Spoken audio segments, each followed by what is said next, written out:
Ni ku nshuro ya 9 ikigo cy'igihugu gishinzwe ibizamini n'ubugenzuzi bw'amashuri NESA gitegura amarushanwa ku banyeshuri biga amasomo ya science mu mashuri yisumbuye kugira ngo bagaragaze impano zabo mu kuvumbura ibisubizo by'ibibazo bimwe na bimwe. Kuri iyi nshuro imishinga ine yahize iyindi ku rwego rw'igihugu niyo yahawe ibihembo. Umushinga wa 4 nuwo biga ku ishuri rya GS Irambura Fiye yo mu karere ka Nyabihu wo gukora imiti yica za nyamuca ndetse n'udukoko twona imyaka.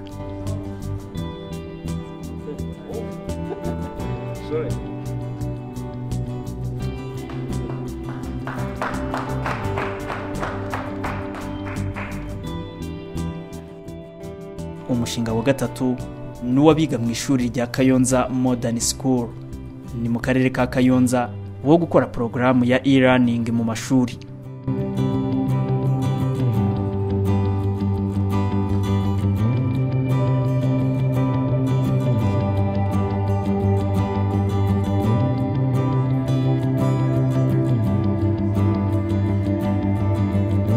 Umushinga wa 2 nuwo biga kuri groupe scolaire Saint Pierre Nkombo wo gukora moto ikoresha amazi n'umunyu.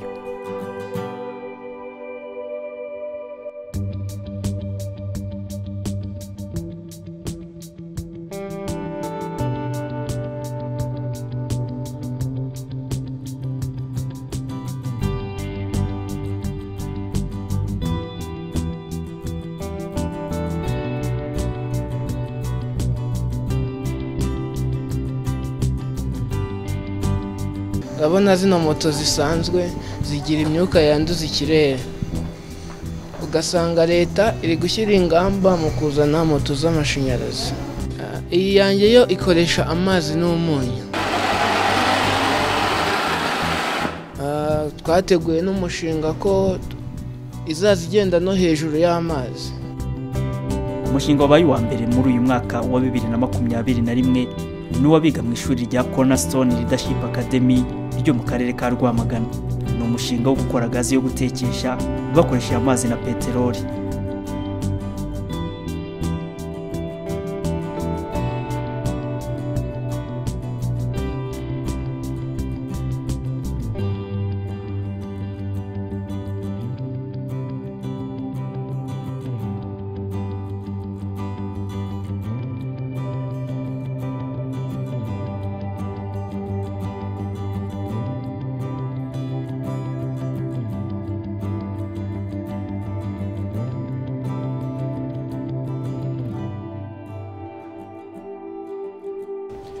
Umushinga ni uwo gukora gaze ihindukiye abanyarwanda bose, buri muturage wese yakwibonamo, yaba ukize yaba n'udafite amafaranga menshi, yo guteza imbere u Rwanda kugira ngo tubungabunge ibidukikije byacu.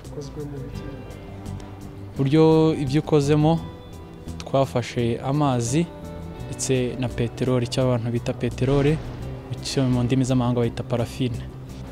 Kugira ngo ucane ni ahantu umwuka uturuka. Iyo ubonye aho umwuka uturuka biba byarangiye, umwuka utumura ya peteroli yacu. Peteroli ikahita inyura mu gatiyo maze ikivanga n'amazi, mu mazi agasigaramo ibinyabutabire byaba biteye ikibazo byakwica ubuzima bw'umuntu, maze iyo ivuyemo aho ngaho imaze kuyungururwa igenda ari umwuka, bitandukanye na byandi bisanzwe igenda ari amazi, ikagenda ari umwuka noneho ikajya aho icanirwa. Aho icanirwa yashyize umwambi iraka. Icyo tugiye gukora cyo tugiye kubyigaho neza, tubinononsore, tubyigeho uburyo twabigeza ku banyarwanda bose, kuko mu Rwanda dukeneye kubona isoko y'ingufu idakoresheje ibiti cyane, kuko ibiti bidufasha mu bindi bintu byinshi. Dukeneye gukoresha isoko y'ingufu nziza ku bidukikije. Tugiye kubyigaho dufatanyije na leta, turebe ko yagera ku baturarwanda bose. Iyo umwana aje akakwereka uburyo yakoze hydro power motorbike, ni ukuvuga imoto ishobora gutwarwa n'amazi ariko akoze combination mwabonye, byagize bakayireba bakabona ni ikintu kiri substantial. Icyo gitekerezo cy'uwo mwana uramutse ugiteje imbere wa revolutionizing science wayihindura mu buryo bugaragara. Iyo abana batekereje bati reka dukore ibintu bituma ubwirinzi bw'umubiri burushaho gukomera, boosting immune system. Icyo ni igitekerezo nge ntafite ikindi nkigereranya nacyo hano muri Rwanda education system, keretse wenda hari bishobora kuba bihari, ariko ku bwanjye ubarebye ibintu batamenyeye, project zabo kabisa ziri ku rwego sinavuga rwo hejuru cyane ariko rushimishije, ku buryo twabakurikirana dufatanije n'abandi bafatanyabikorwa, ku buryo impano zabo zitazimira ku munsi presentation yabaye ahubwo zakomeza.